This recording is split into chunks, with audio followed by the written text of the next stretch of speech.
நான் போக மாட்டேன்னு சொன்னேன். கேட்பாங்க. கை குழந்தை வச்சிருக்கோம், என்ன பண்ணிட்டாங்க, ஒரு வீடியோ எடுத்து போட்டா கரெக்டாக இருக்கும்னு சொல்லி தம்பி நீ வா அப்படின்னு சொல்லி கூப்பிட்டாங்க.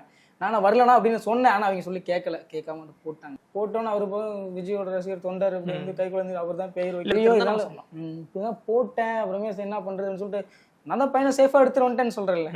அப்படிங்கிறப்ப எப்ப எவ்வளவு நேரம் ஒரு 45 மினிட்ஸ் அங்க இருக்கீங்க? இருந்திருப்பேன். கூட்டம் அதிகமாகுதுன்னு தெரிஞ்சிருச்சு. நான் கிளம்பிட்டேன்.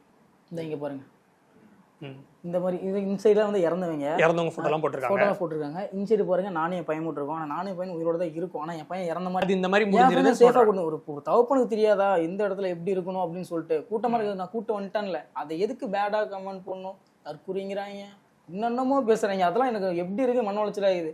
இதை ஒருத்தர் வீடியோ பார்த்து ஒரு எப்படி சொல்றது, ஒரு டிவில ஒரு போனை வாங்கி வச்சுக்கிட்டு அதை ஏன் பேட்டர்ன் எடுத்து வெளியே போகணும், நெட் ஆன் பண்ணி என் வீடியோ பிடிக்கலாம் நீ ஸ்கிப் பண்ணிட்டு போயிட்டே இருக்கணும். அது எதுக்கு மன உளைச்சல் ஒருத்தனை வந்து உண்டாக்கிட்டு எதுக்கு இப்படி தப்பா கமெண்ட் போடணும்? பாக்குறவனி தான் தற்கூறி நான் நினைக்கிறேன்.